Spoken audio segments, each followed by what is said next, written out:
Hey guys! మనం lastly ఫినాలేకి కూడా వచ్చేసాం. సో, ఎపిసోడ్ స్టార్ట్ అవ్వడంతోనే మనము కిమ్‌ని చూస్తాము. అతను రూయింగ్‌తో ఉండిపోతాడు కదా! అక్కడనే ఇరుక్కుపోతాడన్నట్టు కిమ్. అయితే అక్కడ ఉన్న సోల్జర్స్ అంతా చుట్టూ ఉన్నప్పుడు అప్పుడే వీళ్ళకి హెల్ప్ చేయడానికి సాంగా వస్తుంది. ఇంకా సాంగా హెల్ప్ తోటి వీళ్ళు అక్కడి నుంచి తప్పించుకుంటారు. తర్వాత మనము నెయిబర్‌ని చూస్తాము. అతను వెళ్ళిపోతూ ఉంటాడు కదా! కానీ మళ్ళీ రిటర్న్ వస్తూ ఉంటాడు. అయితే అప్పుడే అతను కార్‌లో హాన్సుని ఇంకా జిన్‌చోల్‌ని చూస్తాడు. అయితే వాళ్ళతో పాటు కార్‌లో కాంగ్‌చాన్ గూడా ఉంటాడన్నట్టు. అయితే వీళ్ళేంటి ఎక్కడికెళ్తున్నారు అనేసి వీళ్ళు షాక్ అయిపోతారు. ఇంకా రూయింగ్‌ని అక్కడి నుంచి తీసుకెళ్తూ ఉంటే అక్కడికి గ్యాంగ్ తమ్ముడు గ్యాంగ్‌చాంగ్ వస్తాడన్నట్టు. అతను వచ్చేసి నేను రూయింగ్ మీద పగ తీర్చుకోవడానికి వచ్చాను. నేను అతన్ని ఇప్పుడు ఎలా అయినా చంపేస్తాను అనేసి అంటూ ఉంటాడు. కానీ కిమ్‌కి రూయింగ్ అవసరం ఉంది కాబట్టి అతను నేను నీకు ఇతన్ని తర్వాత ఇస్తాను. పనంతా అయిపోయాక నీకు కంపల్సరీ రిటర్న్ ఇస్తాను అనేసి అంటాడు. అప్పుడు గ్యాంగ్‌చాంగ్ అతన్ని నమ్ముతాడు. ఎందుకంటే లాస్ట్ టైమ్ కూడా కిమ్ అతని ప్రాణాలని కాపాడాడు అనేసి.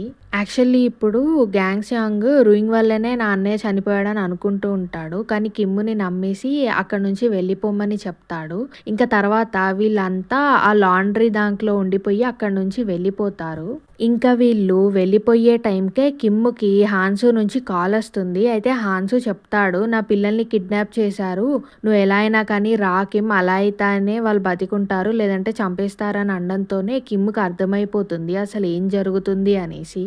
కిమ్ ఇంకా సాంగా వాళ్ళకి ఈ విషయం ఏమీ చెప్పకుండా అక్కడి నుంచి సైలెంట్‌గా వెళ్ళిపోతాడు. తర్వాత మనము అసలు ఈ ఇద్దరు పిల్లల్ని ఎలా తీసుకొచ్చారన్నది చూస్తాము. హాన్సు కొడుకు తేహ్యునేమో వాళ్ళ టైకాండో రూమ్‌లో మొత్తం క్లీన్ చేస్తూ ఉంటే ఈ బాడీగార్డ్ వస్తాడన్నట్టు. వచ్చేసి అతన్ని బాగా కొట్టి అక్కడి నుంచి తీసుకెళ్తాడు. తేహ్యున్‌కి కొంచెం ఫైట్ వచ్చు కదా! అతను ఫైట్ చేయడానికి ట్రై చేస్తాడు. దాబినేమో వాళ్ళ ఫ్రెండ్స్‌తోని మ్యూజిక్ ఎంజాయ్ చేస్తూ ఉంటుంది ఒక ప్లేస్‌లో. అయితే అక్కడ కూడా ఎళ్లి తనని కూడా తీసుకొచ్చేస్తారు. అయితే వీళ్ళిద్దరిని కట్టేసి ఫోటోస్ పంపిస్తారన్నమాట. సో, ఇప్పుడు కిమ్ అక్కడికి చేరుకుంటాడు. చేరుకునేసరికి అక్కడ కాంగ్‌చాన్ ఉంటాడు. అతను ఫుల్ హ్యాపీ ఉంటాడు. ఇప్పుడు ఎలా అయినా గానీ వీళ్ళు ముగ్గురు మధ్యలో ఫైట్ పెట్టొచ్చు అనేసి. ఇంకక్కడ కాంగ్‌చాన్ కిమ్, హాన్సు ఇంకా జిన్‌చోల్‌ని ఒక రింగ్‌లో ఏస్తాడు. వేసేసి హాన్సుకును, జిన్‌చోల్‌కి చెప్తాడు, మీరు ఒకవేళ గనక కిమ్‌ని చంపేస్తే మీ పిల్లలు బతికుంటారు. లేదంటే చంపేస్తాను అనేసి. అప్పుడు ఇంకా హాన్సుకి ఇంకా జిన్‌చోల్‌కి ఏం చేయాలో అర్థం కాదు. వాళ్ళు కొడుతూ ఉంటారు కానీ కిమ్‌ని అంత గట్టిగా కొట్టలేకపోతూ ఉంటారన్నట్టు. కిమ్ గూడా పర్లేదు నన్ను కొట్టండి. మన పిల్లలు ముఖ్యము అనేసి అంటాడు. కానీ వీళ్ళు కరెక్ట్‌గా కొట్టట్లేదనేసి కాంగ్‌చాన్‌కి కోపం వచ్చేసి వాళ్ళ పిల్లల సైడ్ షూట్ చేస్తాడు. ఇంకా వీళ్ళు సీరియస్‌గా తీసుకుంటారు. అప్పుడు కిమ్‌ని బాగా కొట్టేస్తే కిమ్ ఒక చోట పడిపోతాడన్నట్టు. అప్పుడు కాంగ్‌చాన్ ఫుల్ హ్యాపీగా ఫీల్ అయ్యి ఆ రింగ్ దగ్గరికి వచ్చేసి చూసావా నువ్వు చేసిన దానికి నేను నీకెలా ప్రతీకారం తీర్చుకున్నానో అనేసి అంటూ ఉంటాడు. ఇంకా కాంగ్‌చాన్ అంటాడు, నేను మింజీని కూడా వదిలిపెట్టను, తనని కూడా చంపేస్తాను అనేసి. అప్పుడు కిమ్‌కి ఫుల్ కోపం వస్తుంది. కిమ్ ఇంకా హాన్సుకి ఇంకా జిన్‌చోల్‌కి ఒక సిగ్నల్ ఇస్తాడు. ఇవ్వడంతోనే వాళ్ళిద్దరూ ఆ రింగ్‌ని గట్టిగా కొడతారన్నట్టు. సో, అది నెట్ కాబట్టి ఆ నెట్ అంతా కాంగ్‌చాన్ మీద పడిపోతుంది. ఇంకా కాంగ్‌చాన్ అక్కడనే స్ట్రక్ అయిపోతాడు. ఆ బాడీగార్డ్ ఉంటాడు కదా! ఆ బాడీగార్డ్ దగ్గరికెళ్ళేసి అతన్ని వీళ్ళు ఒక్క కొట్టుడుతోటే పడేస్తారన్నట్టు. ఇంకా వెంటనే వెళ్ళిపోయి వాళ్ళ పిల్లల్ని కాపాడతారు. అయితే ఇక్కడ మనకు చూపిస్తారు ఈ రింగ్‌లో ఫైట్ అయ్యేటప్పుడు కిమ్ చెప్తాడన్నట్టు, మనకు 3 సెకండ్సే టైం ఉంది. నేను సిగ్నల్ ఇచ్చినప్పుడు చెయ్యండి అనేసి వీళ్ళు ముగ్గురు ఫైట్ చేసుకునేటప్పుడే మాట్లాడుతూ ఉంటారు. అయితే ఇప్పుడు వీళ్ళు కట్లు విప్పేటప్పుడు దాబిన్ పాపం ఊరికే అడుగుతూ ఉంటుంది, నీకేమన్నా తగిలిందా అనేసి. ఇంకా వాళ్ళ పిల్లల్ని కాపాడేసి కిమ్ ఏమో కాంగ్‌చాన్ని అక్కడి నుంచి తీసుకొని వెళ్ళిపోతాడు. తర్వాత హాన్సు ఇంకా జిన్‌చోల్ మాట్లాడుకుంటూ ఉంటారు, మనం కిమ్‌ని లాస్ట్ దాకా హెల్ప్ చేయాలి, ఇది ఇంకొంచెం అయితే అయిపోతుంది అనేసి డిస్కస్ చేస్తూ ఉంటే మరి వీళ్ళ పిల్లల్ని ఎక్కడ పెడదాము, వీళ్ళకి సేఫ్టీ లేదు కదా అని ఆలోచిస్తూ ఉంటారు. అప్పుడు జిన్‌చోల్‌కి ఒక ఐడియా వస్తుంది, నాకు తెలుసు, నాకు ఒక చాలా పవర్ఫుల్ పర్సన్ తెలుసు అనేసి అంటాడు. అది ఎవరు అనడంతోనే అది జిన్‌చోల్ వైఫ్ అన్నట్టు. జిన్‌చోల్ వాళ్ళ వైఫ్‌కి బాగా భయపడతాడు కదా! యాక్చువల్లీ వాళ్ళ వైఫ్ సెక్యూరిటీ కమాండర్ అన్నట్టు. అయితే తన చాలా పెద్ద పోస్ట్. అయితే తన దగ్గరికి తీసుకెళ్ళి దాబిన్ని ఇంకా తేహ్యున్ని చూసుకోమనేసి చెప్తారు. అయితే తను అసలు మీరు ఏం చేస్తున్నారు, వాళ్ళెందుకు కిడ్నాప్ అయ్యారనేసి తిడుతుంది. కానీ వీళ్ళు మేము కిమ్‌కి హెల్ప్ చేయాలనుకుంటున్నాం అందుకే అనేసి చాలా ఎమోషనల్ ఎమోషనల్‌గా చెప్తారు. ఇంకా తను కూడా సరే మీరిక్కడి నుంచి వెళ్ళిపోండి. నేను వాళ్ళని చూసుకుంటాననేసి అంటుంది. తర్వాత హాన్సును, జిన్‌చోల్ అక్కడి నుంచి వెళ్ళిపోతారు. నెక్స్ట్ మనము ఈ కొరియన్ మీటింగ్ జరుగుతుంది గదా! ఆ మీటింగ్‌ని చూస్తాము. అక్కడ వీళ్ళు అన్ని పేపర్స్ సైన్ చేసేస్తారు. ఇక్కడ నుంచి వీళ్ళిద్దరి మధ్యలో పీస్ అనేది జరుగుతుందన్నట్టు. అయితే అప్పుడు సౌత్ మినిస్టర్ నార్త్ మినిస్టర్‌తో అంటాడు. మీరు నిన్న ఏంటి హోటల్‌లో ఇంత పెద్ద గొడవ చేశారు. మీరేమైనా ఇది నార్త్ అనుకుంటున్నారా? మీరు ఆ హోటల్‌నంతా ఒక వార్ జోన్ చేశారనేసి తిడతాడన్నట్టు. ఎందుకంటే వాళ్ళు వేరే కంట్రీకొచ్చి అక్కడ గొడవ పడ్డారనేసి. అప్పుడు సౌత్ మినిస్టర్ అంటాడు, మీరన్నట్టే నేను మీకు ఇద్దరు ఏజెంట్స్‌ని ఇచ్చేశాను. కానీ మీరే వాళ్ళని వదులుకున్నారు. సో, మా తప్పేమీ లేదు అనేసి అంటే అప్పుడు నార్త్ సరే అనేసి అంటాడు. తర్వాత వీళ్ళొకటి ఫిక్స్ అవుతారన్నట్టు. అదేంటంటే రూయింగ్‌ని ఇంకా కిమ్‌ని చనిపోయినట్టు సౌత్ వాళ్ళు డిక్లేర్ చేస్తారు. సో, అసలు వాళ్ళు ఎప్పుడు ఎగ్జిస్టే అవ్వలేదు అన్నట్టు చేద్దామనేసి వీళ్ళు అనుకుంటారు. ఇంకా నార్త్ అతను కూడా మనము ఇంకేం చేయలేము అనేసి అక్కడి నుంచి వెళ్ళిపోతారు. తర్వాత మనము కాంగ్‌చాన్ని చూస్తాము. అతన్ని కిమ్ వెళ్ళి ఒక పెద్ద బిల్డింగ్ పైన వేలాడేస్తాడన్నట్టు. నెక్స్ట్ మనము రూయింగ్‌ని చూస్తాము. రూయింగ్‌కి బుల్లెట్ తగులుతుంది కాబట్టి అతను హాస్పిటల్‌లో ఉంటాడన్నట్టు. అప్పుడే అక్కడికి ఏజెంట్లు వాళ్ళొచ్చేసి సౌత్ ఏజెంట్స్ అతని దగ్గర నుంచి ఇన్ఫర్మేషన్ అంతా తీసుకుంటారు. అతని దగ్గర ఏముందనేసి. అతనంతా చెప్పేసాక ఆ రోజు నైట్ వీళ్ళందరికీ ఎవరో అనెస్థీషియా ఇచ్చేసి అక్కడి నుంచి రూయింగ్‌ని తీసుకెళ్ళిపోతారు. సో, మనకు తర్వాత తెలుస్తుంది ఇది కిమ్ అన్నట్టు. అయితే కిమ్ గ్యాంగ్‌సియాంగ్‌కి ప్రామిస్ చేస్తాడు కదా! నేను రూయింగ్‌ని ఎలా అయినా తీసుకొస్తాననేసి. అందుకే అతను రూయింగ్‌ని తీసుకొచ్చేస్తాడన్నట్టు. తర్వాత వీళ్ళిద్దరూ గుడ్ బై చెప్పేసుకొని వెళ్ళిపోతారు. వెళ్ళే ముందు గ్యాంగ్‌సియాంగ్ నువ్వు నీ కూతురు హ్యాపీగా ఉండాలని కోరుకుంటున్నా అనేసి అంటాడు. కిమ్ ఏమో నువ్వు మీ అన్నయ్య చెప్పినట్టే లాంగ్ లైఫ్‌ని లివ్ చెయ్యి అనేసి ఇద్దరు డిపార్ట్ అయిపోతారు. తర్వాత మనము సౌత్ ఆర్మీ వాళ్ళని చూస్తామన్నట్టు. అయితే వీళ్ళు రూయింగ్ ఎక్కడికెళ్ళాడు అనేసి ఆలోచిస్తూ ఉంటే అప్పుడు వీళ్ళ బాస్ అంటాడు. అతను ఎక్కడికెళ్ళినా అతను మనకి ఇవ్వాల్సిన ఇన్ఫర్మేషన్ అంతా ఇచ్చేసాడు కదా! ఇంకా అతనితో మనకేం అవసరం లేదు. అతన్ని వెళ్ళనివ్వండి అనేసి వదిలేస్తారు. కానీ మనకు తర్వాత తెలుస్తుంది. గ్యాంగ్‌సియాంగ్ వెళ్ళే ముందు రూయింగ్‌ని నార్త్ కొరియాలోనే పడేసి వెళ్ళిపోతాడన్నట్టు. ఇంకా రూయింగ్ పని అయిపోయినట్టే. అతన్ని ట్రేటర్ కాబట్టి అతన్ని కంపల్సరీ చంపేస్తారు. నెక్స్ట్ మనము కిమ్‌ని ఎవరితోటో కాల్‌లో చూస్తామన్నట్టు. అతని పేరు ప్యాంగ్యన్. మనం మానవ చదువుంటే మనకి ఇతను ఎవరో తెలిసుంటుంది. ఇతను కూడా చాలా పవర్‌ఫుల్ క్యారెక్టర్ వీళ్ళ యూనివర్స్‌లో. సో, అతనికి కాల్ చేసి మీరు నాకు ఒక హెల్ప్ చేయాలి. జూహా కన్‌స్ట్రక్షన్స్ అనేసి ఒక కంపెనీ ఉంది. దాన్ని నాశనం చేయాలనేసి కిమ్ అడుగుతాడన్నట్టు. దానికి ఆ ప్యాంగ్యన్ ఒప్పుకుంటాడు. తర్వాత అతను ఇది ఫ్రీగా చెయ్యొద్దు. నువ్వు నా కోసం ఒక హెల్ప్ కూడా చేయాలి. నా కోసం ఒక పని చేసి పెట్టాలంటే కిమ్ దానికి ఒప్పుకుంటాడు. ఈ ప్యాంగ్యన్ జూహా కన్‌స్ట్రక్షన్స్ అంతా నాశనం చేస్తాడన్నట్టు. వాళ్ళు ఏదో తప్పులు చేస్తున్నారు అనేసి వాళ్ళు ఫండ్స్ అంతా చాలా పెద్ద స్కామ్ వాళ్ళ మీద ఏసేసి మొత్తం నాశనం చేస్తారు. ఇంకా అతనికి హెల్ప్ చేసిన అసెంబ్లీమెన్‌ను మినిస్టర్ ఉంటాడు కదా!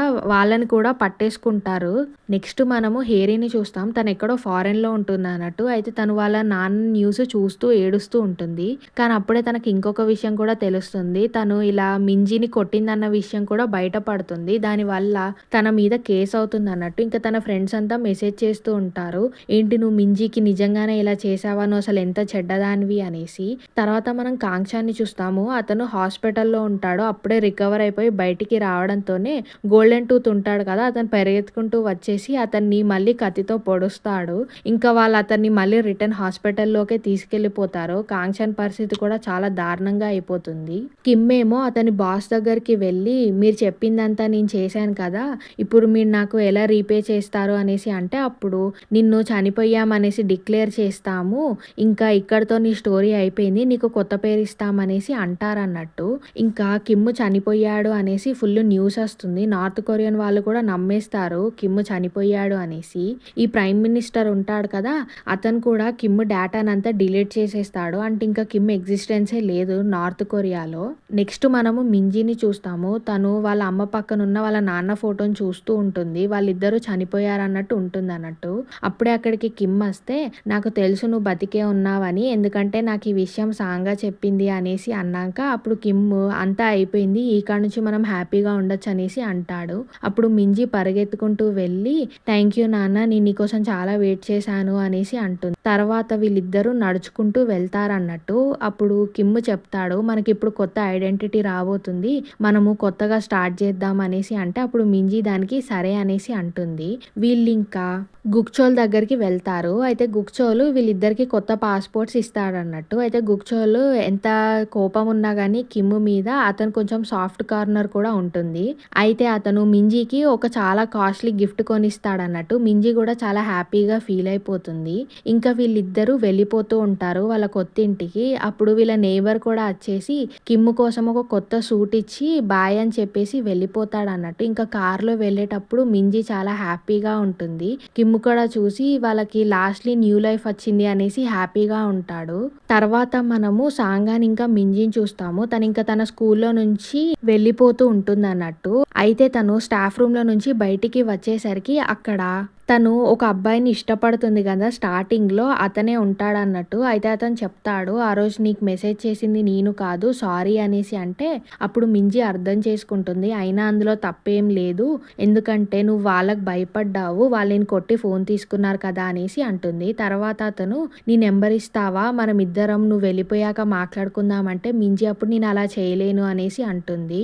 అప్పుడు మింజి వెళ్లే ముందు తన నేమ్ కార్డ్ని అతనికి ఇచ్చేసి వెళ్ళిపోతుంది అన్నట్టు. సో మనకి ఇక్కడ అర్థమవుతుంది ఆ అబ్బాయి కూడా మింజి అంటే ఇష్టం అనేసి. ఇంకా వీళ్ళిద్దరూ అక్కడ నుంచి వెళ్ళిపోతారు.